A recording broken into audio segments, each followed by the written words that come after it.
സഹോദരന്മാർ ആവശ്യപ്പെട്ടത് അനുസരിച്ച് എബ്രായ ലേഖനം 10 അധ്യായത്തിന്റെ 26 മുതലുള്ള ചില വാക്യങ്ങൾ അതിന്റെ കാര്യങ്ങൾ ഡിസ്കസ് ചെയ്യണമെന്ന് താല്പര്യപ്പെട്ടു. നമുക്ക് ആ വിഷയം ഒന്ന് ചിന്തിക്കാം. इब्रानियों का पुस्तक 10वां अध्याय उसका 26वां वाक्य में हम पढ़ेंगे.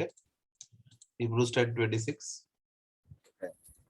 അപ്പോൾ അവിടെ ചില കാര്യങ്ങൾ രക്ഷ നഷ്ടപ്പെട്ടു പോകും എന്നുള്ള നിലയിൽ നമ്മൾ വായിക്കുമ്പോൾ നമുക്ക് തോന്നാം.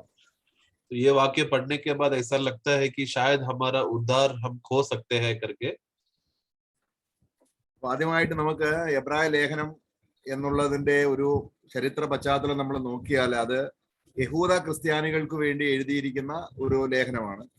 हमें सबसे पहला इब्रानियों का जो नींव बात है, इब्रानी किस लोगों को लिखा गया वो बात हमें जानना जरूरी है. इब्रानी का पुस्तक वो जो यहूदी धर्म से आकर मसीह में स्वीकारा गया था, मसीह में आया था, उन लोगों के लिए लिखा हुआ ये वचन है, पुस्तक है. യാക്കോബിന്റെ ലേഖനം 1-2 പത്രോസ്, യൂദയുടെ ലേഖനം ഇതെല്ലാം യഹൂദ പശ്ചാത്തലത്തിലുള്ള ക്രിസ്ത്യാനികൾക്ക് വേണ്ടി എഴുതിയതാണ്. उसी तरह याकूब का पुस्तक, पत्रोस का पुस्तक और यूहन्ना का पुस्तक, यूदा का पुस्तक, ये सब भी इस तरह का यहूदा धर्म को छोड़कर जो मसीहत में आया था उन लोगों के लिए खास उद्देश्य करके लिखा गया था. അതിൽ ഏറ്റവും ശ്രേഷ്ഠമാണ് എബ്രായ ലേഖനം. പൗലോസ് വളരെ തികവോടുകൂടെ യഹൂദ പശ്ചാത്തലത്തിലുള്ള ആരാധനയും കാര്യങ്ങളും ക്രമങ്ങളും एല്ലാം ഒന്നിപ്പിച്ച് സമന്വയിപ്പിച്ച് എഴുതിയിരിക്കുന്ന ലേഖനമാണ് എബ്രായ ലേഖനം. और उसमें से इब्रानी का पुस्तक एकदम खास पुस्तक है जो माना जाता है कि शायद पौलुस ने लिखा है करके. और ये एक ऐसा पुस्तक है जहां पर पुराने नियम का सारा बलियों को, पुराने नियम के सब बातों को मिलाकर मसीह को दर्शाने वाला बात को देखकर वो बात प्रकट किया है इब्रानी का पुस्तक में. ആദ്യമായിട്ട് നമ്മൾ ഈ പുസ്തകം വായിക്കുമ്പോൾ ഇതിനൊരു പഴയ നിയമ പശ്ചാത്തലം ഉണ്ടെന്നുള്ളത് ആദ്യമായിട്ട് ഗ്രഹിക്കണം. तो सबसे पहला जब इब्रानियों का पुस्तक हम पढ़ते समय में इसके पीछे एक पुराने नियम का एक बैकग्राउंड है करके हमें समझना जरूरी है. ഇവിടെ നമുക്ക് ഒരു ഉദാഹരണമായിട്ട് ഈ ഭാഗത്തേക്ക് വരുന്നതിന് മുൻപ് ഇതേ രീതിയിലുള്ള വേറൊരു വാക്യം 6 അധ്യായത്തിലുണ്ട്. हम यही वाक्य पे हम लोग वापस आते हैं, लेकिन इसी रीति से इब्रानियों का पुस्तक में इसी रीति से एक और वाक्य हम देखते हैं 6वां अध्याय में हम पढ़ते हैं. അവിടെ നമ്മൾ അതിന്റെ 4 മുതലുള്ള വാക്യങ്ങൾ വായിക്കുമ്പോൾ वहां पर हम लोग वाक्य 4 से जब हम पढ़ते हैं हम देखते हैं നമ്മൾ അത് ശരിക്കും ആ വാക്യം വായിക്കുമ്പോൾ അത് അവിടെ പുതിയ നിയമത്തിൽ രക്ഷിക്കപ്പെട്ട ഒരു വ്യക്തിയെ പോലെയുള്ള കാര്യങ്ങളാണ് അവിടെ പറയുന്നത്. तो वहां पर वो वाक्य पढ़ते समय में ऐसा लगता है कि वो नया नियम का व्यक्ति का नया जन्म हुआ है, उस रीति से नया नियम के आधार पर लिखा है करके ऐसा लगेगा. അവിടെ നമ്മൾ വായിക്കുന്നത് എങ്ങനെയാണ്? ഒരിക്കൽ പ്രകാശനം ലഭിച്ചിട്ട് സ്വർഗീയ ദാനം ആസ്വദിക്കുകയും പരിശുദ്ധാത്മാവിനെ പ്രാപിക്കുകയും ദൈവത്തിന്റെ നല്ല വചനവും വരുവാനുള്ള ലോകത്തിന്റെ ശക്തിയും ആസ്വദിക്കുകയും ചെയ്തവർ പിന്മാറിപ്പോയാൽ തങ്ങൾക്ക് തന്നെ ദൈവപുത്രനെ വീണ്ടും ക്രൂശിക്കുന്നവരും അവന് ലോകപാതം വരുത്തുവരാകൊണ്ട് അവരെ പിന്നെ മാനസാന്തരത്തിലേക്ക് പുതുക്കുവാൻ കഴിവുള്ളതല്ല. 4-5-6 पढ़ेंगे जल्दी. क्योंकि जिन्होंने एक बार ज्योति पाई है, जो स्वर्गीय वरदान का स्वाद चख चुके हैं और पवित्र आत्मा के भागी हो गए हैं और परमेश्वर के उत्तम वचन का और आने वाले युग की सामर्थ का स्वाद चख चुके हैं, यदि वे भटक जाए तो उन्हें मन फिराव के लिए फिर नया बनाना अनहोना है, क्योंकि वे परमेश्वर के पुत्र को अपने लिए फिर क्रूस पर चढ़ाते हैं और प्रगट में उस पर कलंक लगाते हैं. അപ്പം ഇവിടെ പറയുന്ന കാര്യം എന്താണ്? ഈ ദൈവദാസൻ ഇവിടെ ഉദ്ദേശിക്കുന്നത് എന്താണെന്നറിയാമോ? പരിശുദ്ധാത്മാവിനെ പ്രാപിക്കുകയും വരുവാനുള്ള രാജ്യത്തിന്റെ ശക്തിയും അനുഭവിക്കുകയും ചെയ്തവർ എന്ന് ഉദ്ദേശിക്കുന്നത് പുതിയ നിയമ വിശ്വാസിയെ കുറിച്ചല്ല, പഴയ നിയമത്തിൽ. ഓക്കെ, तो यहाँ पर जब बोलते समय में प्रभु का दास जब लिखते समय में वे लोग जिसने पवित्र आत्मा का सामर्थ्य को उन लोग ने चखा है और आने वाला राज्य का सामर्थ्य के बारे में उसको भी चखा है, प्रभु का वचन, ये सब बातें चखे करके बोलते समय में ये नए नियम के लोगों के बारे में नहीं बोल रहा, परंतु जो पुराने नियम की अवस्था में उनको कह रहा है. അവിടെ ഒറ്റുകാരായിട്ട് 12 പേരെ മോശ അയക്കുന്നുണ്ട്. हम देखते हैं कि मूसा पुराने नियम में 12 लोगों को जासूसी करने के लिए वो जब नगर में भेजता है, അവരെ എസ്കോൽ താഴ്വരയോളം പോയി. वो लोग हम देखते हैं एस्कोल के तराई तक वो लोग गए थे. നമുക്ക് സംഖ്യാപുസ്തകത്തിൽ അത് വായിക്കാം. हम लोग वो पढ़ते हैं संख्या का पुस्तक में, അതിന്റെ 13ാം അധ്യായം, उसका 13 अध्याय. അവിടെ ഈ 12 ഓരോ ഗോത്രത്തിൽ നിന്നും 12 പേര് എസ്കോൽ താഴ്വര എന്ന് പറയുന്ന കനാൻ ദേശത്ത് ചെന്നു. हम देखते हैं कि उसमें से 12 गोत्र में से एक एक लोगों को चुना जाता है और वो लोग सब लोग एस्कोल के उस तराई में जो कनान देश का नगर में है उन लोगों को प्रवेश करने के लिए एक एक लोगों को 12 गोत्र में से चुनता है. അവരെ കുറിച്ച് പറയുകയാണ് അവര് സ്വർഗത്തിൽ ചെന്നതുപോലെ. और उनका अवस्था ऐसा बोला गया है कि जैसे कि उन लोग स्वर्ग जाकर आया. അവിടെയുള്ള മധുരപരമായിട്ടുള്ള അല്ലെങ്കിൽ ഉയരത്തിൽ വസിക്കുന്ന അവരെ ഫലങ്ങൾ അവർ തിന്നു. അതായത് പരിശുദ്ധാത്മാവിനെ പ്രാപിക്കുന്നതിന് ഒരു നിഴലാണത്. और वहां पर अगर हम पढ़ते हैं कि जब वो लोग उस नगर में गया उधर का सारा फल को वो लोग ने खाया, वो फल का मिठास को वो लोग ने आनंद किया. मतलब क्या है, एक रीति से वो लोग ने पवित्र आत्मा को चखा है, उसके बारे में कह रहा है. അതിന് 23 വാക്യം ഒന്ന് വായിക്കുമ്പോൾ അവിടെ ഉണ്ട്. उसका 23वां वाक्य पढ़ेंगे 13 का. तब वे एशकोल नामक नाले तक गए और वहां से एक डाली दाखों के गुच्छे समेत तोड़ ली और 2 मनुष्य उसे एक लाठी पर लटकाए हुए उठा ले चले गए और वे अनारों और अंजीरों में से भी कुछ ले आए. നോക്ക് അവിടെ അവരത് തിന്നു. तो वहां पर हम देखते हैं कि उन लोग ने वो फल को खाया. അപ്പൊ എന്ന് പറഞ്ഞാൽ അവിടെ നമ്മള് എബ്രായ ലേഖനം 6 അധ്യായത്തിൽ വായിച്ചതുപോലുള്ള അനുഭവത്തിൽ അവരെത്തി. यानी कि क्या इब्रानियों की पुस्तक 6वां अध्याय में जहां पर हम पढ़ते हैं वाक्य 5 में कि उन लोग ने उसको चका करके जो हम पढ़ते हैं चक चुका था, वो अनुभव में पहुंच गए थे इधर. അപ്പൊ അതിനുശേഷം ഈ 10 സ്പൈ ആയി വന്നവർ പറയുകയാണ് നമുക്ക് ആ ദേശമൊന്നും പിടിച്ചെടുക്കാൻ പറ്റത്തില്ല, അനാക്യ മല്ലന്മാരുണ്ട്, യഹോവയെ നിന്ദിച്ച് അല്ലെങ്കിൽ ദൈവത്തിന്റെ പരിശുദ്ധാത്മാ അവർ തിന്ന മധുരം അവർ നിന്ദിച്ചു കളഞ്ഞു.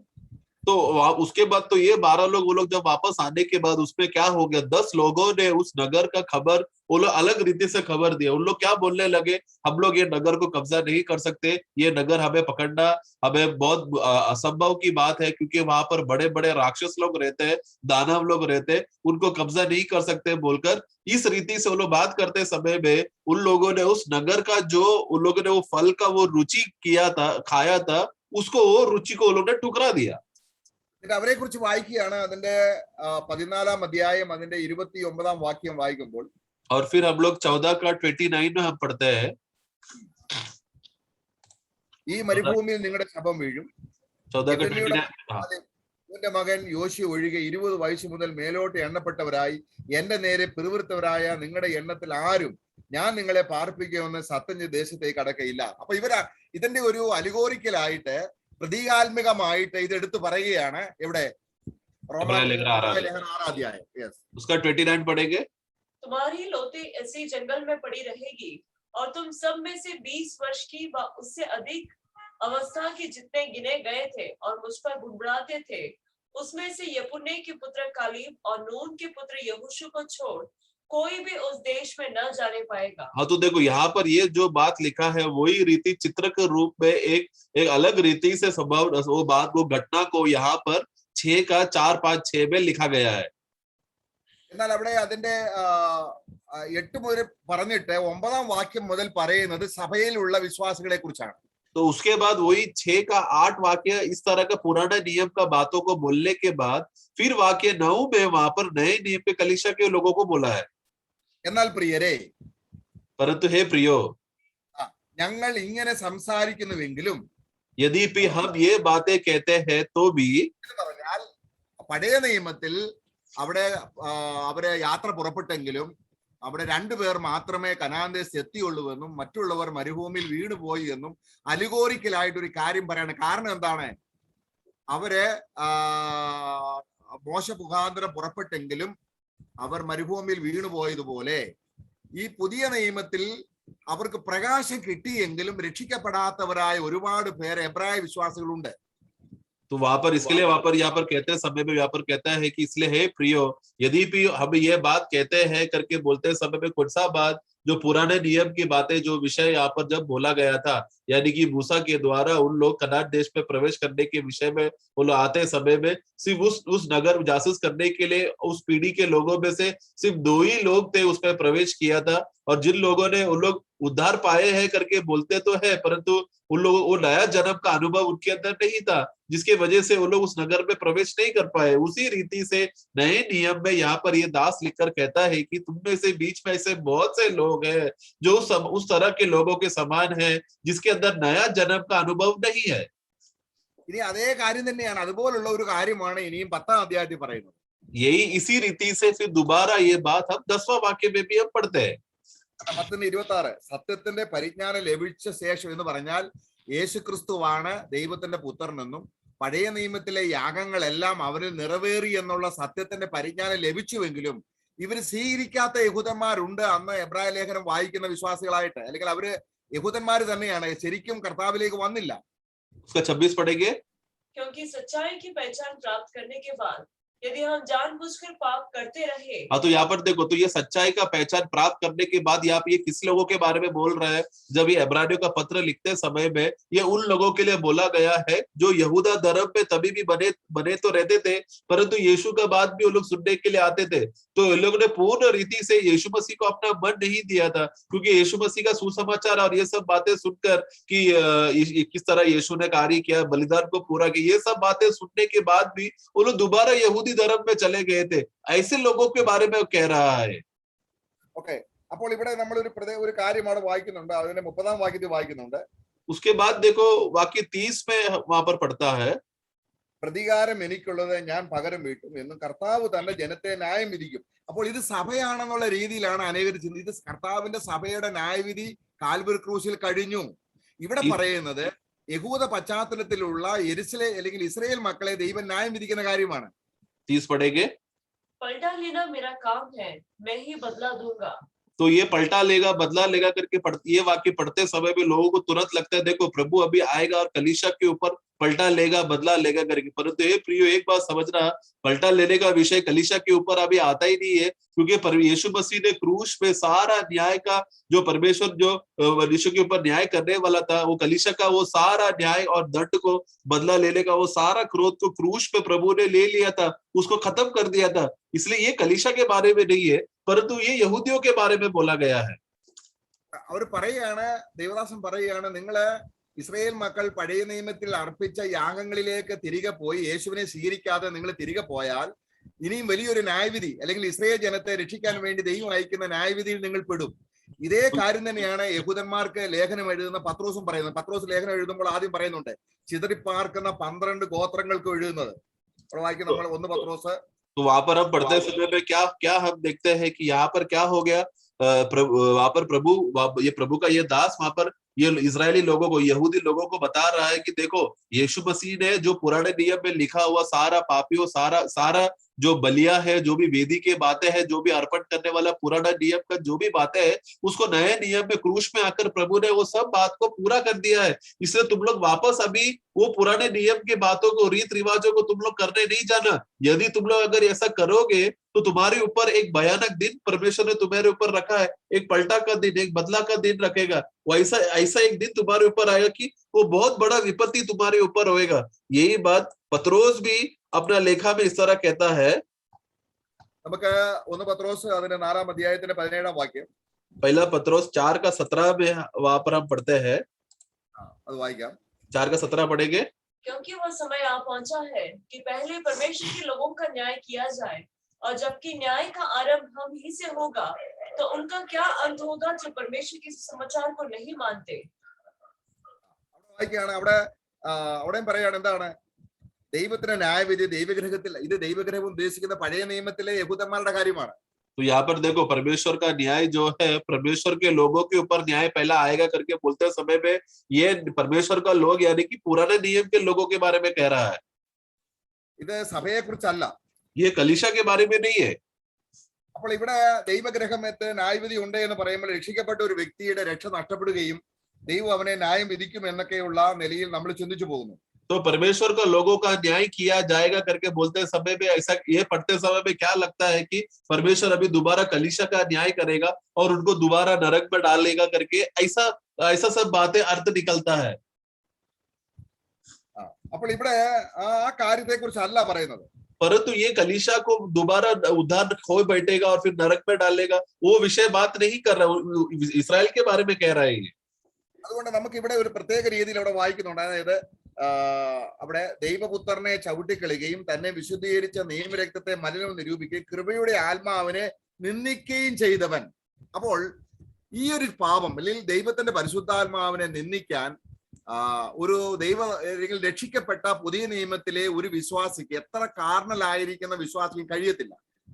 तो यहाँ पर हमने इब्रानियों का पुस्तक 6:4 में वहां पर हमने एक भाग हमने पढ़ा था जिसने स्वर्गीय वरदान का स्वाद चखे हुए और पवित्र आत्मा को भागी लेने का और पवित्र आत्मा का उत्तम बातें ये सब लेकर, ये सब बातें वो लोग ने करने के बाद इन लोग क्या करेंगे, दोबारा वो लोग प्रभु यीशु मसीह को क्रूस पे चढ़ा रहा है और उनको कुचल रहा है करके ऐसा सब बातें जो हम पढ़ते समय में, ये एक विश्वासी ऐसा सब बातें जो जिसका नया जन्म हुआ है वो कभी ऐसा उसके वो कभी ऐसा नहीं कर सकता.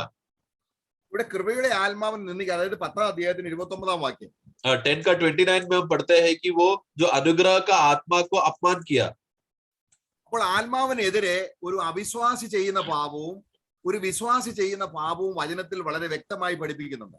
हम जब वचन को जब हम पढ़ते समय में एक विश्वासी जब पवित्र आत्मा के खिलाफ पाप करता है या विरोध कार्य करता है और एक संसार का व्यक्ति जिसका नया जन्म नहीं हुआ है वो जब पवित्र आत्मा के खिलाफ कार्य करता है, ये दोनों का फर्क बाइबल में लिखा गया है.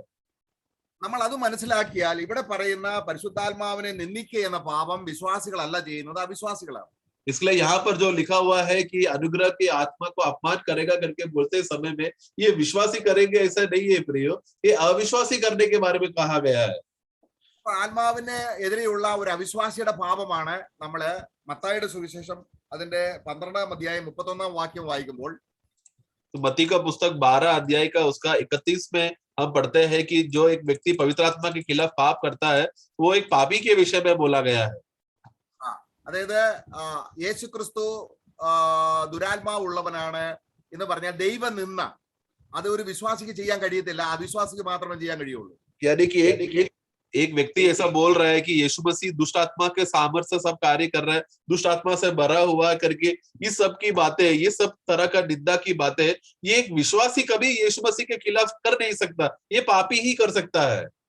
കാരണം യേശു ക്രിസ്തുവിന്റെ രക്ഷയെ കുറിച്ച് ഒരു പാപിയെ പരിശുദ്ധാത്മാവ് ബോധം വരുത്തുമ്പോൾ ആ വിശ്വാസി യേശു ക്രിസ്തുവിനെ രക്ഷിതാവും കർത്താവുമായി സ്വീകരിച്ച് ആത്മാവിൽ ജനിക്കുമ്പോൾ പിന്നെ പരിശുദ്ധാത്മാവിനെതിരെ ബ്ലാസ്ഫേമി ചെയ്യാൻ ആ വ്യക്തി കഴിയത്തില്ല. क्योंकि एक व्यक्ति एक पापी जब सुसमाचार सुनता है वो सुसमाचार पवित्र आत्मा के द्वारा सुनता है, वो पवित्र आत्मा आके यीशु मसीह ने किस रीति से उस पापी के लिए मरा, उसके लिए इतना वेदना सहा, कष्ट सहा, जब पवित्र आत्मा वो पापी को जाके बताकर देते समय में ये वो पापी उसको उस बातों को पवित्र आत्मा की बातों को ग्रहण करके स्वीकार कर उद्धार पाकर यीशु मसीह उसके जीवन में प्रभु है करके मान कर स्वीकार लेने के बाद फिर वो पापी फिर विश्वासी बन जाता है. फिर वो विश्वासी कभी भी फिर इस तरह प्रभु के खिलाफ निंदा या पवित्र आत्मा को निंदा नहीं कर सकता. പിന്നെ അടുത്ത വാക്യം നമ്മൾ അടുത്ത ഒരു പാപം ചെയ്യുന്നത് എന്ന് പറയുന്നത് നമ്മൾ അപ്പോസ്തല പ്രവൃത്തി 7:51. और फिर हम देखते हैं कि विश्वासी एक पाप कर सकता है करके ऐसा बोलते समय में वो प्रेरितों का कार्य 7 में चैप्टर 7 वर्स 51 7 का 51 में हम पढ़ते हैं, पढ़ेंगे. जैसा तुम्हारे बाप दादी करते थे वैसे ही तुम भी करते हो. അത് അവരുടെ പരിശുദ്ധാത്മാവിന്, അതായത് അവര് ശാഠ്യക്കാരായി തീരുക അല്ലെങ്കിൽ പരിശുദ്ധാത്മാവോട് എതിരെ നിൽക്കുക. और तुम पवित्र, उसका 50 का आखिरी में लिखा है कि तुम पवित्र आत्मा का सामना करते हो या उसके विरुद्ध बलवा करते हो. അതാരാണ്? വിശ്വാസിയല്ല. ये किसके बारे में बोला? ये विश्वासी नहीं करता ऐसा. കാരണം യേശുവിനെ രക്ഷിതാവായി സ്വീകരിച്ചു കഴിയുമ്പോൾ പരിശുദ്ധാത്മാവിന്റെ ആദ്യത്തെ മെസ്സേജ് ആണ് ഒരു വിശ്വാസി. അപ്പോൾ അവന് ദൈവനിന്ദ നടത്താൻ പറ്റത്തില്ല. രണ്ടാമത് അവന് പരിശുദ്ധാത്മാവിനോട് ശാഠ്യം കാണിക്കാൻ പറ്റത്തില്ല. तो इसके लिए क्योंकि अभी इसलिए एक विश्वासी का खासियत क्या है, वो विश्वासी प्रभु यीशु मसीह को का सुसमाचार पवित्र आत्मा के द्वारा सुनने के वजह से वो पवित्र आत्मा को कभी वो निंदा नहीं करता, ना ही वो पवित्र आत्मा का सामना करता है. അതേ കാറ്റഗറി പെട്ടതാണ് നമ്മൾ ഇപ്പോൾ വായിച്ചത് എബ്രായ ലേഖനം 10-ാം അധ്യായത്തിൽ നമ്മൾ വായിച്ചത്. उसी कैटेगरी में या उसी क्षेत्र में आने वाला जो प्रभु के लोगों के बारे में है जो हम इब्रानियों का पुस्तक 10वां अध्याय में, ये सब बातें विश्वासी नहीं कर सकता. 10-20 ഇൻസൾട്ട് ചെയ്യുക, ഹോളി സ്പിരിറ്റിനെ അപ്പം ദൈവദൂഷണം പറയുക, പരിശുദ്ധാത്മാവിനോട് ശടിച്ചു നിൽക്കുക, പരിശുദ്ധ ഇൻസൾട്ട് ചെയ്യുക, ഇത് അവിശ്വാസികൾ ചെയ്യുന്ന പാപമാണ്. तो पवित्र आत्मा का निंदा करना, पवित्र आत्मा का सामना करना, पवित्र आत्मा का अपमान करना, ये जो 3 बातें हमने अलग अलग वाक्यों में पढ़ा, ये एक विश्वासी नहीं कर सकता, उसे करने नहीं होता है, बल्कि ये अविश्वासी करता है. ഇതേ തരത്തിൽ ഈ കാറ്റഗറിയിൽപ്പെട്ട കാര്യങ്ങളാണ് ഒരു അവിശ്വാസി ചെയ്യുന്നത്. ये सब बातें जो यहाँ पर लिखा हुआ बातें हैं, ये एक पापी करता है. എന്നാൽ ഒരു വിശ്വാസി ദൈവാത്മാവിനെതിരെ ചെയ്യുന്ന കാര്യങ്ങൾ എന്തൊക്കെയാണെന്ന് നോക്കാം. परंतु एक विश्वासी परमेश्वर के आत्मा के खिलाफ क्या करता है करके वो फर्क भी हमें समझना है. वो क्या क्या करता है എന്ന് പറഞ്ഞാൽ അത് നമുക്ക് എഫെസ്യ ലേഖനം 4-ാം അധ്യായത്തിന്റെ 30-31 एफिसुस का पुस्तक 4 का 30 और 31 में हम पढ़ते हैं, पढ़ेंगे. और परमेश्वर की पवित्र आत्मा को शोकित मत करो, जिससे तुम पर छुटकारे के दिन के लिए छाप दी गई है. सब प्रकार की नहीं, बस. അപ്പൊ ഇവിടെ എന്താ വായിക്കുന്നത്? ഒരു വിശ്വാസിയിൽ പാപം വരുമ്പോൾ പരിശുദ്ധാത്മാവിനെ ദുഃഖിപ്പിക്കുകയാണ്. എന്നാൽ അവിശ്വാസി സംബന്ധിച്ചോളം അത് ദൈവനിന്ദയാണ്, പരിശുദ്ധാത്മാവിനെ ഇൻസൾട്ട് ചെയ്യുന്നതാണ്, പരിശുദ്ധാത്മാവിന് വിരുദ്ധം അല്ലെങ്കിൽ പരിശുദ്ധാത്മാവിന് കോപം ജനിപ്പിക്കുന്നതാണ്. ഇത് അങ്ങനല്ല. ഒരു വിശ്വാസി സംബന്ധിച്ചോളം അവന്റെ എല്ലാ പാപങ്ങൾക്കും ക്രിസ്തു പ്രായശ്ചിത്തം വരുത്തതുകൊണ്ട് പരിശുദ്ധാത്മാവിന്റെ റോൾ അവനിൽ നടക്കാതെ വരുമ്പോൾ ആത്മാവ് അവനിൽ ദുഃഖിക്കുകയാണ്. അവനെ കുറിച്ച് അവനെ പഠിപ്പിച്ചെടുക്കേണ്ട കാര്യങ്ങൾ സാധിക്കാത്തത് കൊണ്ട് അവന്റെ കാര്യത്തിൽ ദുഃഖിക്കുകയാണ് പരിശുദ്ധാത്മാവ് ചെയ്യുന്നത്. यहाँ पर स्पष्ट रीति से आप देखते हैं कि एक विश्वासी जब पवित्र आत्मा के खिलाफ कुछ कार्य करते समय में यहाँ पर क्या हो रहा है, वो विश्वासी तभी पवित्र आत्मा को शोकित करता है. परंतु एक पापी जब पवित्र आत्मा के खिलाफ कार्य करते समय में वो वहां पर क्या हो रहा है, वो पवित्र आत्मा का निंदा कर रहा है, पवित्र आत्मा को उसको ठुकरा रहा है और परमेश्वर के खिलाफ कार्य करता है. परंतु विश्वासी जब ऐसा करते समय में पवित्र आत्मा क्यों शोकित हो रहा है, क्यों दुखी हो रहा है? क्योंकि प्रभु यीशु मसीह ने उस पापी का सारा अपराध को, सारा गुनाह को लेकर उसको कलवरी क्रूस पे खत्म करके नया सृष्टि बनाया है. तो अभी वो विश्वासी का जिम्मेदारी होता है कि पवित्र आत्मा उसके अंदर कार्य करे. ये कार्य वो विश्वासी के अंदर नहीं होने की वजह से, या विश्वासी पवित्र आत्मा को उसके अंदर कार्य करने के लिए अनुमति नहीं देने के वजह से पवित्र आत्मा यहाँ पर दुखी हो रहा है, शोकित हो रहा है. वो एक फर्क है, एक विश्वासी करता है और एक अविश्वासी का फर्क. നമ്മൾ 1 തെസ്സലോനിക്കർ 1-ാം അധ്യായത്തിൽ നമ്മളവിടെ വായിക്കുന്നുണ്ട്. അതിന്റെ 1 തെസ്സലോനിക്കർ 1-ന്റെ 3-ാം വാക്യം. पहला तेस्सलोनी 1 का 3 में हम पढ़ते हैं. 3 पढ़े. और अपने परमेश्वर और पिता के सामने तुम्हारे विश्वास के काम. 6-ാം വാക്യം. बाकी 6 पढ़ेंगे. പരിശുദ്ധാത്മാവിന്റെ സന്തോഷത്തോടെ എന്ന് വായിക്കുന്നില്ലേ? അപ്പൊ പരിശുദ്ധാത്മാവിന്റെ സന്തോഷമാണ് അവരുടെ ദുഃഖം, അവരുടെ സന്തോഷം. पवित्र आत्मा के आनंद के साथ करके यहाँ पर लिखा. देखो, यानी कि एक विश्वासी का जीवन में उसका आनंद का आधार है पवित्र आत्मा का आनंद. पवित्र आत्मा जब उस व्यक्ति के अंदर आनंद पूर्वक रहते समय में, तब वो विश्वासी भी मसीह में आनंदित रहता है. 5-ാം അധ്യായം 19-ാം വാക്യം. 5 का 19 में हम पढ़ते हैं. വായിക്കുകയാണ്. ആത്മാവിനെ നിങ്ങൾ നിശബ്ദരാക്കരുത്. आत्मा को ना बुझाओ. അതിന്റെ അർത്ഥം എന്താണ്? उसका अर्थ क्या है? അവിടെ ഒരു പാപി ചെയ്യുന്ന അല്ലെങ്കിൽ ഒരു രക്ഷിക്കപ്പെടാത്ത വ്യക്തി ചെയ്യുന്ന കാര്യങ്ങളല്ല ഒരു വിശ്വാസിയോടുള്ള ബന്ധത്തിൽ. तो वहां पर जैसा एक पापी जिसका नया जन्म नहीं हुआ है, वो आत्मा के खिलाफ जो कार्य करता है, वो बात नहीं है यहाँ पर लिखा है जो एक विश्वासी आत्मा के खिलाफ कार्य करता है. അതിന്റെ 4-ാം അധ്യായം എഫെസ്യ ലേഖനം 4-ന്റെ 31 കൂടെ വായിക്കുമ്പോൾ, एफेसुस का पुस्तक 4 का 31 में जब हम उसके साथ पढ़ते हैं, 31 पढ़ेंगे. सब प्रकार की कड़वाहट और प्रकोप और क्रोध और कलह और निंदा सब बैरभाव समेत तुमसे दूर हो जाए. അങ്ങനെ നേരെ പോകും. അത് നീക്കിക്കളയുമ്പോൾ 30-ാം വാക്യത്തിൽ പറയുന്ന ഹോളി സ്പിരിറ്റ് സന്തോഷിക്കും. കാരണം പരിശുദ്ധാത്മാവ് ദുഃഖിക്കുന്ന എന്തുകൊണ്ടാണ്? ഒരു വിശ്വാസിയിൽ ഇങ്ങനെയുള്ള കാര്യങ്ങൾ വരുമ്പോൾ ആത്മാവ് ദുഃഖിക്കുകയാണ്. तो ये सब तुम दूर करो करके यहाँ पर लिखा है. जब एक विश्वासी जब ये दूर नहीं करता, तभी 30वां वाक्य में होता है कि वो पवित्र आत्मा को शोकित करता है. परंतु एक विश्वासी ये सब बातों को दूर करते समय में, तब पवित्र आत्मा उसके अंदर आनंदित रहता है. അപ്പോൾ ഒരു വിശ്വാസി ചെയ്യുന്ന കാര്യങ്ങളോടുള്ള നിലയിൽ പരിശുദ്ധാത്മാവിന്റെ പ്രതികരണവും ഒരു പാപി ചെയ്യുന്നതിനുള്ള ബന്ധത്തിൽ രക്ഷിക്കപ്പെടാത്ത ഒരു വ്യക്തി തമ്മിലുള്ള പ്രതികരണവും തമ്മിൽ നോക്കുമ്പോൾ, നമ്മൾ എബ്രായ ലേഖനത്തിൽ വായിച്ച വിഷയം, അതായത് നമ്മളെ 10-ാം അധ്യായം 26 മുതൽ വായിച്ചു വരുമ്പോൾ, അത് വിശ്വാസികളെ സംബന്ധിച്ചല്ല. तो इसके लिए वचन जब हम पढ़ते समय में एक विश्वासी जब पवित्र आत्मा के खिलाफ कार्य करते समय में तो पवित्र आत्मा का भावना किस रीति से उस विश्वासी के ऊपर रहता है, और जब एक पापी जिसका नया जन्म नहीं हुआ है वो जब पवित्र आत्मा के खिलाफ कार्य करते समय में तब पवित्र आत्मा का भावना उसके खिलाफ कैसा है करके देखते समय में दोनों में बहुत जमीन आसमान का फर्क है। ये दोनों बातों को मन में रखते हुए जब इब्रानियों का पुस्तक 10वां अध्याय का 26 से जब पढ़ते समय में वहां पर स्पष्ट रीति से हमें मालूम पड़ता है कि ये विश्वासियों के बारे में नहीं बोला है, ये अविश्वासियों के बारे में बोला है। എന്നാൽ അവർക്ക് പ്രകാശനം ലഭിച്ചു, परंतु उसको बाद में उन लोगों को ज्योति प्रकाश मिला, പക്ഷെ അവര് കർത്താവിനെ സ്വീകരിച്ചില്ല. परंतु वो लोग ने वो प्रकाश मिलने के बाद भी यीशु मसीह को अपना उद्धारकर्ता बोलकर स्वीकारा नहीं।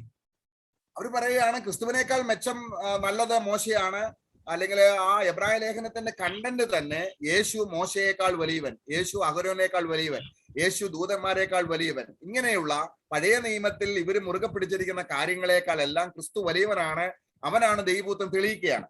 तो इसके लिए वो इब्रानियों का पुस्तक, परंतु ये यहूदी लोग ने क्या किया, यीशु मसीह का ये सुसमाचार सुनने के बाद वो लोग बोलते हैं ये यीशु को विश्वास करने से अच्छा हमारा मूसा जो बड़ा है वही अच्छा है, उसी को मान लेना, वही पुराना नियम का बातें अच्छा है बोलकर वो लोग जानबूझकर वो लोग दोबारा चले गए। इसीलिए इब्रानियों का पुस्तक लिखा गया था ताकि बताने के लिए, इब्रानी पुस्तक का लिखने का उद्देश्य क्या है कि ये बात साबित करने के लिए कि यीशु मसीह मूसा से भी उत्तम है, अहरोन से भी उत्तम है, स्वर्गदूतों से भी उत्तम है, पुराना नियम के जो भी बातों बलियों से सबसे उत्तम और श्रेष्ठ ये यीशु मसीह है, इसलिए तुम लोग यीशु मसीह के पास लौट कर आओ।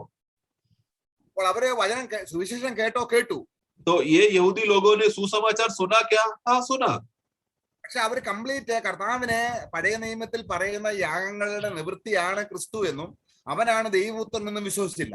परंतु उन लोगों ने जब वो लोग सुसमाचार सुनते समय में ये यीशु मसीह ही जो पुराने नियम में लिखा हुआ बातों का श्रेष्ठता को पूरा करने वाला, पुराने नियम में जो भी बातें लिखा था वो एक छाया है, वो छाया को पूरा किया यीशु मसीह है करके ये बात उन लोग को समझ में आने नहीं हो पाया। ഇവിടെ നമുക്ക് കർത്താവ് വിത്ത് വിതയ്ക്കുന്നതിന് ഉപമ പറയുമ്പോൾ അവിടെ അതിന്റെ മത്തായി സുവിശേഷം 13-ാം അധ്യായം प्रभु जब बीज बोने का दृष्टांत जब देते समय में मत्ती का पुस्तक उसका 13 अध्याय में 20-ാം വാക്യം വായിക്കുമ്പോൾ ആ തരത്തിൽപ്പെട്ടവരാണ് അവര്. ये 20वां वाक्य में पढ़ते समय में ये झूठ के प्रकार के लोग हैं ये लोग। 20 पढ़ना। और जो पथरीली भूमि पर बोया गया वो यह है जो वचन सुनकर तुरंत आनंद के साथ मान लेता है, आगे, पर अपने में जड़ न रखने के कारण वह थोड़े ही दिन का है, और जब वचन के कारण क्लेश या उपद्रव होता है तो तुरंत ठोकर खाता है। അനേകര് കർത്താവിൽ വിശ്വസിച്ചു, बहुत लोगों ने यीशु पर विश्वास तो किया, എന്നാൽ വിശ്വസിച്ചവരുടെ മേൽ യഹൂദന്മാർ ഉപദ്രവം അഴിച്ചുവിട്ടപ്പോൾ പലരും വിശ്വാസത്തിൽ നിന്ന് പിരിഞ്ഞുപോയി.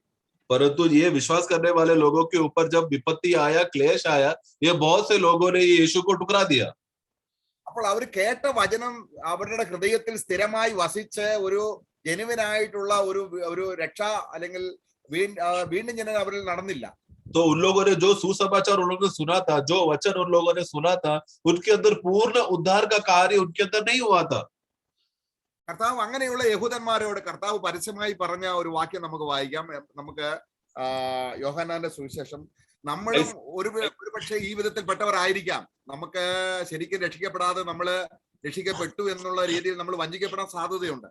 ऐसे यहूदी लोग जिसने प्रभु पर विश्वास किया है करके बाहरी रूप से दिखाया था, परंतु उद्धार का असली अनुभव नहीं आया था, ऐसे लोगों को यीशु खुल्लम खुल्ला डांटता है जब यूहन्ना का सुसमाचार में पढ़ते समय में।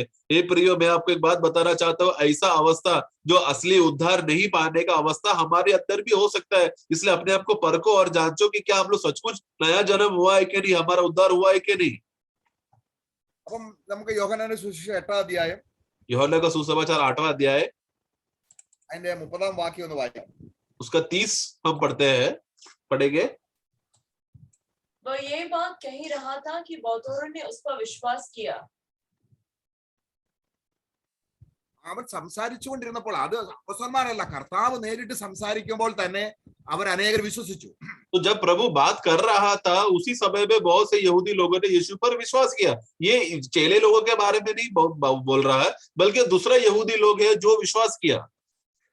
അവിടെ 31-ാം വാക്യം ആ വിശ്വസിച്ചവരോട് കർത്താവ് എന്താ പറയുന്നത്? परंतु 31 वाक्य में प्रभु देखो ये विश्वास करने वाले यहूदियों को प्रभु क्या कहता है? 31 पढ़े। तब यीशु ने उन यहूदियों से जिन्होंने उनकी प्रतीति की थी कहा, यदि तुम मेरे वचन में बने रहोगे तो सचमुच मेरे चेले ठहरोगे। നോക്കുക.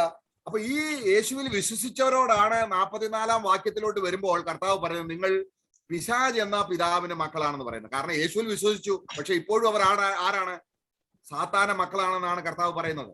तो ये जो यहूदी लोगों ने जो अभी हमने 30-31 पर जो यहूदी लोगों ने जिस पर यीशु पर विश्वास किया करके बोलते हैं, वही यहूदी लोगों को प्रभु अब देखते हैं, वही अध्याय का 44 में प्रभु कहता है कि तुम सर्प के संतान हो करके। देखो ये जो यहूदी लोग जिसने यीशु पर विश्वास किया, वो लोग तभी भी सर्प के संतान ही है। ഈ കാര്യങ്ങൾ ഇത്രയും ഗ്രഹിച്ചതിന് ശേഷം നമ്മൾ ഇനിയും എബ്രായ ലേഖനം 10 അധ്യായം വായിക്കുമ്പോൾ ये इतना बातें यहूदियों के विषय में अगर जानने के बाद फिर अभी दोबारा अभी हम इब्रानियों के पुस्तक 10वां अध्याय में आते हैं। അവിടെ ഇവരെന്ന് പറഞ്ഞാൽ അവര് പറയുന്നത് അവര് കർത്താവിൽ വിശ്വസിച്ചു എന്ന് പറഞ്ഞാൽ അർത്ഥം അവര് ക്രിസ്ത്യാനിത്വത്തിലേക്ക് വന്നുവെങ്കിലും മശിഹയാണ് അല്ലെങ്കിൽ അവൻ നസ്രയനായ യേശുവാണ് ഈ മശിഹ എന്നുള്ള കാര്യത്തിൽ അവർക്ക് ഒരു നിർണയമില്ല. तो ये यहूदी लोगों ने जब इन लोग के पास सुसमाचार आया, वो सुसमाचार इन लोग ने सुना और विश्वास तो किया, परंतु ये यीशु ही है जो नसरेत में मरियम और यूसुफ का पुत्र है, यही यीशु परमेश्वर का पुत्र मसीहा है करके ये बात पर उन लोग को विश्वास करने के लिए दृढ़ निश्चय नहीं था। അപ്പൊ 26 മുതൽ 31 വരെ പറയുന്നത് സഭയിലുള്ള രക്ഷിക്കപ്പെടാത്ത യഹൂദന്മാരെ കുറിച്ചാണ്. तो ये 25 इब्रानियों का पुस्तक 10वां अध्याय उसका 26 से लेकर 31 तक जब हम पढ़ते समय में 26 to 31 तक पढ़ते समय में ये उन लोगों का अविश्वासी यहूदियों के बारे में है जो उस समय में कलीसिया में आते थे। എന്നാൽ വിശ്വസിച്ച യഹൂദന്മാരോട് പറയുകയാണ്, അതിന് ശരിക്കും വിശ്വാസികളായി തീർന്ന യഹൂദന്മാരോടാണ് ഇനി 10 അതിന്റെ അടുത്ത 32 വാക്യങ്ങൾ വായിക്കുന്നത്. അവിടെയും പറയാണ് നിങ്ങൾ പ്രകാശം ലഭിച്ചതിന് ശേഷം എന്ത് ചെയ്തു? ശരിയായ വിശുദ്ധന്മാരോട് ചേർന്ന് നിന്നു. परंतु हम വീട് വന്നപ്പോൾ തിരിച്ചു പോയില്ല.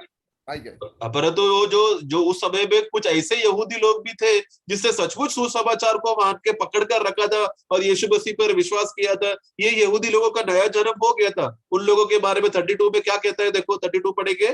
परंतु उन पहले दिनों को स्मरण करो जिनमें तुम ज्योति पाकर दुखों के बड़े झमेले में स्थिर रहे। देखो ये उन यहूदियों को बोल रहा है जिन्होंने सुसमाचार को ग्रहण करके वचन को मानकर यीशु पर विश्वास किया और फिर उन लोग बहुत बड़े तकलीफ और झमेले में प्रवेश हो गए।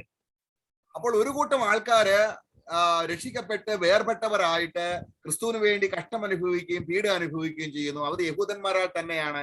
എന്നാൽ യഹൂദന്മാർ മോശയൊക്കെ മുറുകെ പിടിക്കുന്നവർക്ക് പ്രയാസമില്ല. അവരെ കുറിച്ചാണ് അതിന്റെ 26 മുതലുള്ള വാക്യങ്ങൾ പറയുന്നത്. നിങ്ങൾക്ക് ഭീകരമായ ഒരു ന്യായവിധി വരുന്നു. എന്നാൽ രക്ഷിക്കപ്പെട്ടവരെ സംബന്ധിച്ചിടത്തോളം ആ സമയത്ത് വളരെ കഷ്ടതയാണ്. അവർക്ക് സ്വത്തുകൾ നഷ്ടപ്പെടുന്നു, അവരുടെ സമ്പത്ത് നഷ്ടപ്പെടുന്നു. നിങ്ങൾക്ക് സ്വർഗത്തിൽ ഒരു സമ്പത്തുണ്ട്. ആയതുകൊണ്ട് ആ വാക്യം ഒന്ന് വായിച്ചാണ് അതിന്റെ 32 3 മുതലുള്ള വാക്യങ്ങൾ.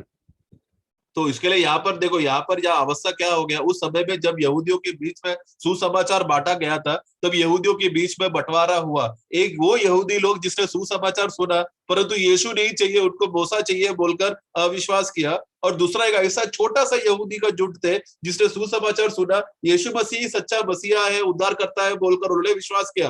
जो लोगों ने सचमुच विश्वास करके नया जन्म पाया वो लोग बहुत झमेले और तकलीफ में गए, परंतु जो सुसमाचार सुनकर वापस मूसा के पास गए उन लोगों को क्या हुआ, उनको कोई तकलीफ क्लेश कुछ भी नहीं हुआ, उन लोगों को कोई विपत्ति नहीं आया, कोई भी क्लेश नहीं, क्योंकि उन लोग को वापस मूसा पे चले गए। ऐसे लोगों को प्रभु वहां पर वचन में क्या कहता है, तुम लोगों के ऊपर एक बहुत बड़ा न्याय आने वाला है क्योंकि तुम लोग ने यीशु मसीह पर स्वीकारा नहीं। परंतु जिस यहूदी लोगों ने प्रभु यीशु पर विश्वास करके नया जन्म पाया उन लोगों के विषय में गवाही देता है। देखो 32 से पढ़ना। परंतु उन पहले दिनों को स्मरण करो जिनमें तुम ज्योति पाकर दुखों के बड़े झमेले में स्थिर रहे। कुछ तो योग की तुम निंदा और क्लेश सहते हुए तमाशा बने, और कुछ योग की तुम उनके साझी हुए जिनकी दुर्दशा की जाती थी। 34 വാക്യത്തിൽ വായിക്കുന്നുണ്ടോ?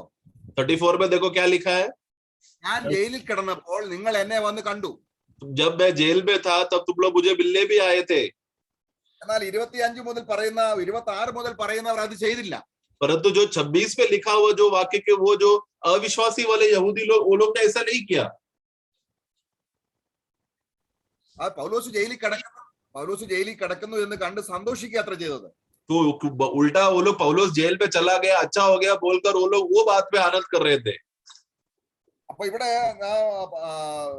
ഇവിടെ പറഞ്ഞു വരുന്നത് ഇവർ രക്ഷിക്കപ്പെടാത്തവരാണ്. तो मतलब वो 26वां वाक्य में जो लिखा हुआ बात लोग है वो यहूदी लोग है। 26 से 31 वाले अविश्वास किया यहूदी लोग है, और 32 पे से जो लिखा हुआ विश्वास किया हुआ यहूदी लोग है।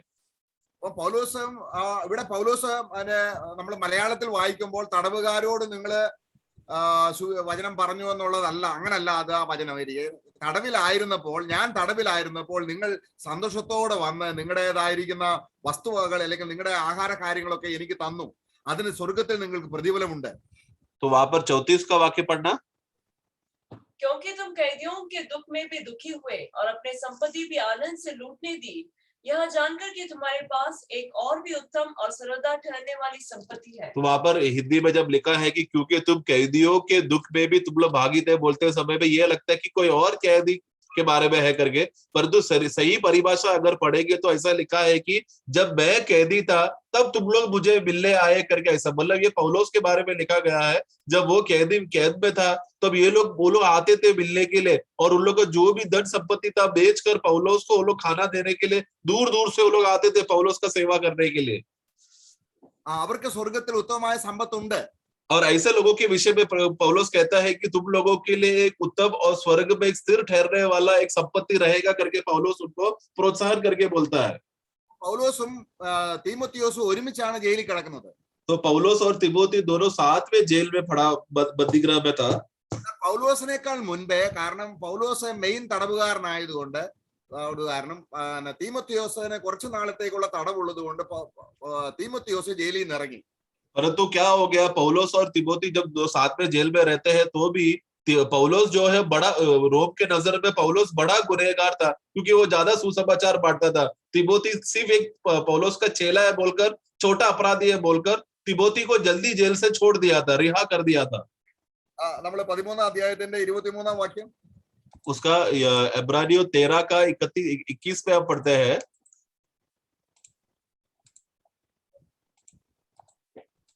13 का 21 पढ़ेंगे। तुम्हें हर एक भली बात में सिद्ध करे जिससे तुम उसकी इच्छा पूरी करो, और जो कुछ उसको भाता है उसे यीशु मसीह के। उसका 23 पढ़ना। 13 हाँ 13 का 23 पढ़ना। तुम यह जान लो कि तीमुथियुस हमारा भाई छूट गया है, और यदि वह शीघ्र आ गया तो मैं ഓക്കെ. ഇവിടെ വായിക്കുകയാണ്, പൗലോസിന് മുമ്പേ തീമോത്തിയോസ് എന്ത് ജയിലിൽ നിന്ന് ഇറങ്ങി. तो यहाँ पर क्या लिखा है देखो, मेरे से पौलुस जो जेल में तभी भी बंदीगृह में है, वो अभी भी जेल में है, पर वो क्या कहता है कि देखो तीमुथियुस वो जल्दी छूट गया है और शीघ्र तुम्हारे पास आएगा। അങ്ങനെ പൗലോസും തീമോത്തിയോസും വേറെ വിശ്വാസികളും, കാരണം അന്ന് സുവിശേഷം കേൾക്കുമ്പോൾ അവരെ പിടി ജയിലിടുന്ന ഒരു നിലയുണ്ടായിരുന്നു. അപ്പോൾ അങ്ങനെയുള്ളവരെല്ലാം ഈ സ്വതന്ത്രരായ വിശ്വാസികൾ വന്ന് സഹായിച്ചു. എന്നാൽ 10:26 മുതൽ പറയുന്നവര് യഹൂദ മതക്കാരാണ്, അവര് സഭയിൽ വരുന്നുണ്ട്, പക്ഷേ ക്രിസ്ത്യാനികളല്ല. तो इसीलिए हम देखते हैं कि उन दिनों में जो कोई भी सुसमाचार बांटता था उन लोगों को तुरंत जेल में डाल दिया जाता था। इसीलिए पौलुस, तिमोथी और बहुत सारे विश्वासी लोग भी थे उस समय में पौलुस के साथ, वो लोग जेल में थे। ये लोग सब लोग सुसमाचार के खातिर जेल में गए थे, जिसकी वजह से क्या हुआ, जो इब्रानी कलीसिया के जो सचमुच नया जन्म पाए हैं विश्वासी लोग, वो लोग क्या करते थे, वो लोग अपना सब कुछ बेचकर पौलुस को और बाकी विश्वासी लोग जो जेल में उनको सेवा के लिए आते थे। परंतु इब्रानी की पुस्तक 10वां अध्याय के 26वां वाक्य में जो लिखा हुआ यहूदी लोग जिसका नया जन्म नहीं हुआ है, वो लोग सिर्फ नाम के लिए कलीसिया में आते थे, नया जन्म उनका नहीं हुआ था। അപ്പൊ നമ്മൾ 6 അധ്യായത്തിലേക്ക് ഒന്നും കൂടെ വരാം. तो आओ हम लोग वापस इब्रानियों का पुस्तक 6 अध्याय में आते हैं। അവര് കൂടെ അല്ലെങ്കിൽ അവിടെ നമ്മൾ 6 അധ്യായത്തിൽ വായിക്കുകയാണ്. അവിടെ 6 അധ്യായത്തിന്റെ 3 മുതലുള്ള വാക്യങ്ങൾ വായിക്കുമ്പോൾ 4 മുതൽ, ഒരിക്കൽ പ്രകാശനം ലഭിച്ചിട്ട് എന്ന് പറയുമ്പോൾ രക്ഷിക്കപ്പെട്ടില്ല. അവർക്ക് അല്പം വചനം മനസ്സിലായി, പക്ഷെങ്കിൽ അവര് കർത്താവിനെ പൂർണ്ണമായി സ്വീകരിച്ചില്ല. എന്നിട്ട് എന്ത് ചെയ്തു? तो वो लोग वाक्य 4 में अब देखो, एक बार वो लोग ने ज्योति पाई मतलब वो लोग ने बस वो ज्योति को देख लिया था, परंतु तभी भी वो लोग उद्धार नहीं पाए थे। അവരെ പിന്നെ മാനസാന്തരത്തിലേക്ക്, ഇറ്റ് ഈസ് ഇമ്പോസിബിൾ എന്നാ പറയുന്നത്. और फिर ऐसा उसके बारे में लिखा है कि यदि वे भटक जाएंगे तो उन लोग को दोबारा वापस लाना असंभव है, अनोना है। രക്ഷിക്കപ്പെടാത്തവരാണ്. ये ऐसा क्यों है कि उनको वापस मन फिरावट के लिए वापस लाना अनोना है? क्योंकि ये लोग नया जन्म नहीं पाया है, इसलिए इनके लिए अनोना है, असंभव बात है ऐसे लोगों को नया जन्म दोबारा मिलना या पहले बार मिलना। സഭയിൽ ഒരു വിശ്വാസി തെറ്റിപ്പോയാൽ, परंतु कलीसिया में जिसका नया जन्म हो गया है वो अगर गलती करके प्रभु से दूर हो गया तो കർത്താവ് മധ്യസ്ഥനും മഹാപുരോഹിതനുമായി നിൽക്കുന്നു. കർത്താവ് പറയാണ് 7 സഭകളുടെ ദൂതിൽ ഏത് സഭയോടാ പറയാത്തത് കർത്താവ് മാനസാന്തരപ്പെടാൻ? എല്ലാവരോടും പറയാണ് മാനസാന്തരപ്പെടുവിൻ. ഇവൻ ലവോദിക്ക സഭ വെറും വായിൽ നിന്ന് ഉമിണ്ണു കളയാൻ കൊള്ളാവുന്ന സഭയോടും പറയാണ് നിങ്ങൾ മാനസാന്തരപ്പെടുവിൻ. അതിന്റെ അർത്ഥം ഇവർക്ക് മാനസാന്തരപ്പെടാൻ കഴിയത്തില്ല. കാര്യം എന്താണ്? ഇവർ യഹൂദ മതത്തെ മുറുകെ പിടിക്കുകയാണ്. അവർ ഒരിക്കലും യേശുവിനെ രക്ഷിതാവായി സ്വീകരിക്കത്തില്ല. അവർക്കൊരിക്കലും മാനസാന്തരമില്ല. എന്നാൽ രക്ഷിക്കപ്പെട്ടവർക്ക് അവർ ദിനംതോറും മാനസാന്തരപ്പെടുന്നവരാണ്. इसलिए जो विश्वासी जब जो भटक जाता है या प्रभु से दूर होता है तो उनके लिए प्रभु यीशु मसीह है महायाजक के रूप में प्रतिदिन बार उनके लिए मध्यस्थी करता है और मन फिराने के लिए उनको बोलता है। हम देखते हैं जब प्रकाशित वाक्य में 7 कलीसिया को जब प्रभु खत लिखते समय में प्रभु 7 कलीसिया को बोलता है मन फिराओ और जो जयवंत है मैं उनको प्रतिफल दूंगा। तो उस तरह और जो लवोदिका कलीसिया है जिसमें जिनका हालत देखो वो विश्वासी लोगों को प्रभु मुंह से थूक देगा उल्टी कर देगा करके ऐसा अवस्था में रहने वाला वो कलीसिया के लोगों को भी प्रभु बोलता है मन फिराओ। यानी कि विश्वासी एक बार होने के बाद मन फिराने का उनको मौका है और वो वापस प्रभु की उपस्थिति में आ सकता है। उनके लिए वो मुमकिन है, परंतु जो जिसका नया जन्म हुआ ही नहीं है उनके लिए मन फिराना अनोना है। वो लोग दोबारा फिर नहीं सकते क्योंकि वो लोग विश्वासी नया जन्म ही नहीं हुआ उनका, तो फिर कैसे वो लोग मन फिरा सकते हैं? നമ്മൾ തുയത്തേര സഭയിൽ നോക്കുമ്പോൾ ഇസബേൽ എന്ന സ്ത്രീയെ അനുവദിക്കുന്ന കുറച്ച് യഹൂദന്മാരുണ്ട്, അല്ലെങ്കിൽ രക്ഷിക്കപ്പെടാത്തവരുണ്ട്. हम लोग तेतेरा कलीसिया के विषय में वहां पर हम पढ़ते हैं कि ये विश्वासी लोग जो जिजेबेल का आत्मा के जिजेबेल का बातों को वो लोग मानकर चलते थे। ഇത് കത്തോലിക്ക സഭയുടെ ആവിർഭാവത്തോടു കൂടെ ഉളവായ ഒരു സഭയാണ്. मतलब ये जो कैथलिक कलीसिया के विषय में मानकर चलने वाले लोगों के बारे में है। അവിടെ രക്ഷിക്കപ്പെടാത്തവരും ഉണ്ട്, രക്ഷിക്കപ്പെട്ടവരും ഉണ്ട്. ये कलीसिया ये तेतेरा कलीसिया में उद्धार पाए हुए लोग भी है और जिसका उद्धार नहीं हुआ वो लोग भी थे। അപ്പൊ രക്ഷിക്കപ്പെടാത്തവരോടാണ് കർത്താവ് പറയുന്നത്. അതിന്റെ 21-ാം വാക്യം, അതായത് വെളിപ്പാട് പുസ്തകം 2-ാം അധ്യായം 21-ാം വാക്യം. तो और जो यहूदी लोग जिसका नया जन्म नहीं हुआ था प्रकटीकरण का पुस्तक जो परंतु फिर भी कलीसिया में आते थे उन लोगों के बारे में 2:21 में देखो क्या लिखा है। मैंने उसको मन फिराने के लिए अवसर दिया पर वह अपने व्यभिचार से मन फिराना नहीं चाहती। ओके, तापड़ वायरे आगे देख मैं उसे खाट पर डालता हूँ और जो उसके साथ व्यभिचार करते हैं यदि वे भी उसके से कामों से मन न फिराएंगे तो उन्हें बड़े क्लेश में डालूंगा और मैं उसको उसके बच्चे। 24-ാം വാക്യം और फिर 24 में अब देखो पर तुम तुआतीरा के बाकी लोगों से जितने इस शिक्षा को नहीं मानते। ഒരു സഭയാണ്, പക്ഷെങ്കിൽ രക്ഷിക്കപ്പെടാത്തവരും ഉണ്ട്, രക്ഷിക്കപ്പെട്ടവരും ഉണ്ട്. तो देखो परंतु ये तुम में बाकी के लोग यानी कि क्या कुछ लोग थे जिसका नया जन्म नहीं हुआ है और बाकी के लोग बोला मतलब जिनका उद्धार हो गया था। അപ്പോൾ എബ്രായ ലേഖനം എന്ന് പറയുന്നത് ഒരു ലോക്കൽ സഭയല്ല, സാർവത്രികമായി യഹൂദ മതത്തിൽ നിന്ന് എല്ലാ സഭയിലുമുള്ള യഹൂദന്മാരെ ഉദ്ദേശിച്ച് പറയുകയാണ്. तो पर उसी रीति से इब्रानियों का खत जब लिखते समय में इब्रानियों का खत उन यहूदी लोगों पे कलीसियाओं में लिखा गया था जहां पर यहूदी लोग भी आते थे। मतलब वो एक स्थानीय कलीसिया के लिए खत लिखा ऐसा नहीं है, बल्कि सावित्री कलीसिया जहां पर यहूदी लोग भी आते थे कलीसिया में संगति करने के लिए, उस सब लोगों को समझाने के लिए इब्रानियों का खत लिखा गया था। അപ്പോൾ ഈ കാര്യങ്ങളെല്ലാം വെച്ച് നമ്മൾ നോക്കുമ്പോൾ ये सब बातों को अगर मिला के अगर हम देखेंगे तो നമ്മൾ വീണ്ടും അതിന്റെ 6-ാം അധ്യായത്തിലേക്ക് വരുമ്പോൾ वापस हम लोग इब्रानियों की पुस्तक उसका 6ठा अध्याय में जब हम आते हैं അതിന്റെ 7-ാം വാക്യം, ഇതിൽ ഒരിക്കൽ പ്രകാശനം ലഭിച്ചവരാണ്. അതിന്റെ 7-ാം വാക്യം വായിച്ച 6-ന്റെ 7 उसका 7वां वाक्य पढ़ना, ये वो लोग हैं जिसने एक बार उनको प्रकाश तो मिला था, परंतु 7 में क्या लिखा है 7 क्योंकि जो भूमि वर्षा के पानी को जो उस पर बार बार पड़ता है पी पीकर जिन लोगों के लिए वह ज्योति बोई जाती है उनके काम का साग पात उपजाती है वह परमेश्वर से आशीष पाती है। अगला वाक्य അതൊക്കെ പിന്നെയും മഴ പെയ്യുകയാണ് എങ്ങനെങ്കിലും ഈ വചനം ഒന്ന് കേട്ട് രക്ഷിക്കപ്പെടാൻ. പക്ഷെ അവര് തിരിയുന്നില്ല. അവർ പിന്നെയും പഴയ നിയമത്തിലുള്ള ആചാരപ്രകാരമുള്ള മൃഗങ്ങളുടെ യാഗങ്ങളിലേക്കൊക്കെ പോവുകയാണ്. तो यहाँ पर देखो बार बार उनको पानी उनको दिया गया, लेकिन बार बार उनको सुसमाचार सुनाते रहते जिसके अंदर ज्योति गया बीज गया तो उनको आशीष मिलेगा। परंतु ये बार बार देने के बाद भी अगर फल नहीं होता तो लोग क्या होता है झाड़ी और काटे, यानी कि क्या उन लोग के अंदर उद्धार नहीं हुआ है, कितना बार भी सुसमाचार सुनाएगा तो भी। ഇതേ പ്രശ്നം എബ്രായ ലേഖനത്തിൽ മാത്രമല്ല, ये सिर्फ इब्रानियों के लोगों के लिए लिखा हुआ ऐसा सिर्फ इसमें ही नहीं है। देखते हैं हम നമ്മൾ ഗലാത്യ ലേഖനം അതിന്റെ 5-ാം അധ്യായം അതിന്റെ 12-ാം വാക്യം. गलतियों का पुस्तक 5:12 में भी देखो, गलती कलीसिया के लोगों के लिए विषय में भी देखो क्या कहता है. ഗലാത്യ സഭയിലുള്ള ഇങ്ങനെയുള്ള മറുതലിക്കുന്ന യഹൂദന്മാരെ കുറിച്ച് പറയുന്നത് വളരെ സീരിയസ് വേർഡായിട്ടാണ് അതിന്റെ 5-ന്റെ 12-ാം വാക്യം. तो गलती कलीसिया में भी उधर भी कुछ ऐसे यहूदी लोग थे जो यीशु का बारे में सुसमाचार सुनते थे परंतु वापस मूसा के पास जाते थे.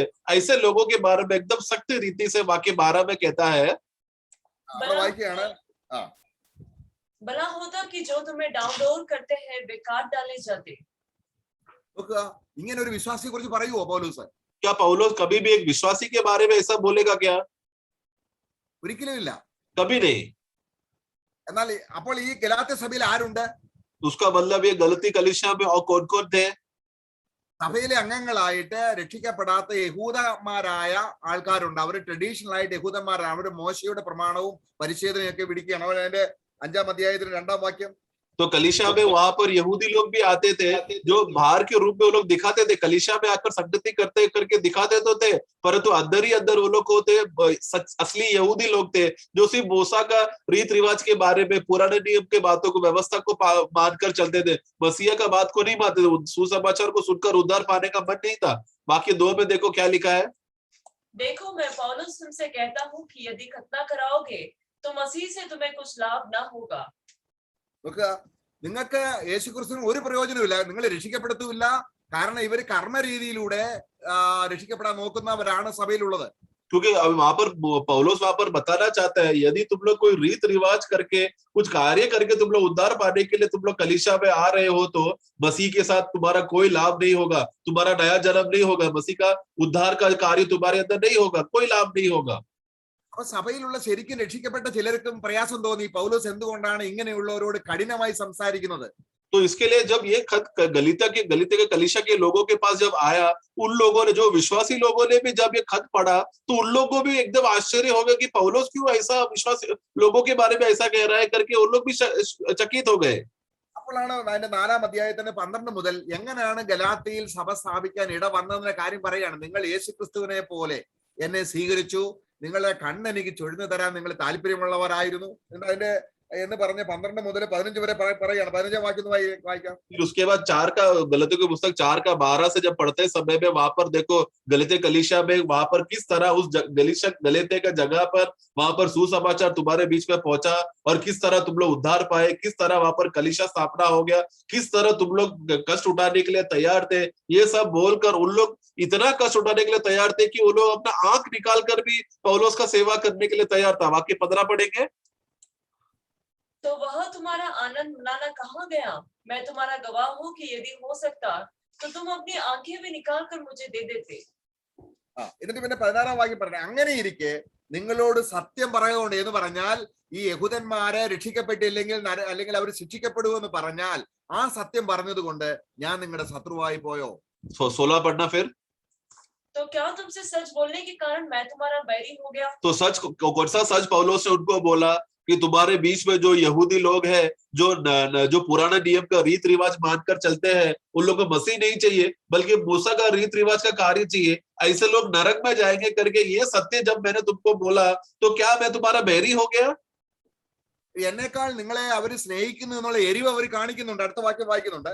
और फिर उन लोग ने पौलुस अगला वाक्य 17 पढ़ना.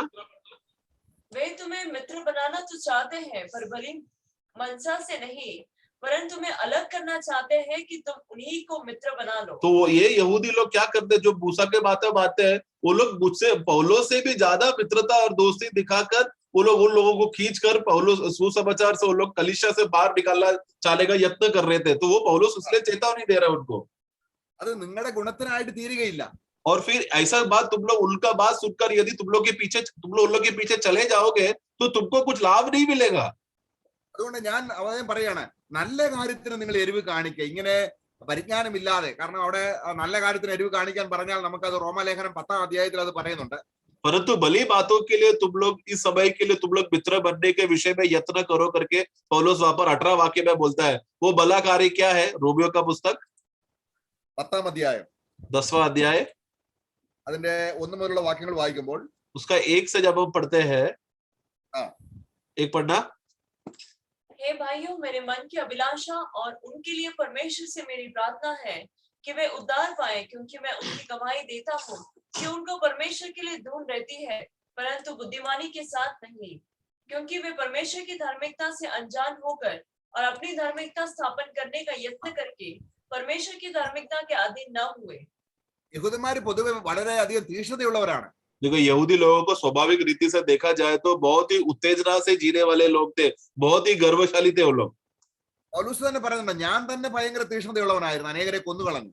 पौलुस खुद कहता है कि जब मैं यहूदी का रीत रिवाज के अनुसार मैं जब चलता था तब मैं बहुत उत्तेजना के साथ बहुत जलन से मैं कार्य करता था, क्योंकि मैं कलीसिया के लोगों को मैंने सताया है। ഒരു വാക്യം വായിക്കാം, ഗലാത്യ ലേഖനം 1:14. गलात्य 1:14 में हम पढ़ते हैं, 1:14 पढ़ेंगे। और अपने बहुत से जाति वालों से जो मेरी अवस्था के थे यहूदी मत में बढ़ाता जाता था और अपने बाप दादों के व्यवहारों में बहुत ही उत्तेजित था। അത്യന്തം എരിവേറി ഭയങ്കര ജലസ് ഉള്ളവനായിരുന്നു. मैं बहुत ही उत्तेजना से भरा हुआ था, എന്നാൽ അത് നല്ല കാര്യത്തിനായിരുന്നില്ല. परंतु वो अच्छा और भला बात के लिए नहीं था। അതുകൊണ്ട് യഹൂദന്മാര് കാണിക്കുന്ന ആ ജലസ് അല്ലെങ്കിൽ ആ തീവ്രത നിറഞ്ഞ അവരുടെ തീക്ഷ്ണത നിമിത്തം നിങ്ങൾ വഞ്ചിക്കപ്പെടരുത്.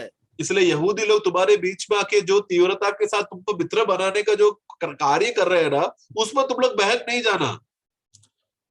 അപ്പൊ ഈ കാര്യങ്ങളെല്ലാം ഉൾക്കൊണ്ടുകൊണ്ട് നമ്മള് വേദപുസ്തകം എബ്രായ ലേഖനം മനസ്സിലാക്കുമ്പോൾ तो ये सब बातों को मन में रखते हुए, यहूदियों का अवस्था को बात का मन में रखते हुए जब आप इब्रानियों की पुस्तक को जब आप पढ़ते हैं, അവര് യഹൂദന്മാർക്ക് വരാൻ പോകുന്ന ന്യായവിധി വേർപ്പെടും. तो वहां पर लिखा है कि यहूदियों के ऊपर जो इस तरह का गलत कामों के लिए जो लोग ने उत्तेजना दिखाया तो है, परंतु उनके ऊपर न्याय आएगा। അതിന്റെ 30-ാം വാക്യം, 10-ാം അധ്യായത്തിന്റെ 30-ാം വാക്യം. उसका 10:30 पढ़ेंगे। क्योंकि हम उसे जानते हैं जिसने कहा कि पलटा लेना मेरा काम है, मैं ही बदला दूंगा। നമ്മൾ ദൈവം തന്റെ ജനത്തെ ന്യായം വിധിക്കും എന്ന് പറയുന്നാൽ അത് സഭയെ കുറിച്ചുള്ള പത്രോസിന്റെ ലേഖനം നമ്മൾ വായിച്ചു. അത് യഹൂദനെ ന്യായം വിധിക്കുന്ന വിഷയമാണ്. അത് മഹോദരവ സമയത്ത് അവരെ ന്യായം വിധിക്കും.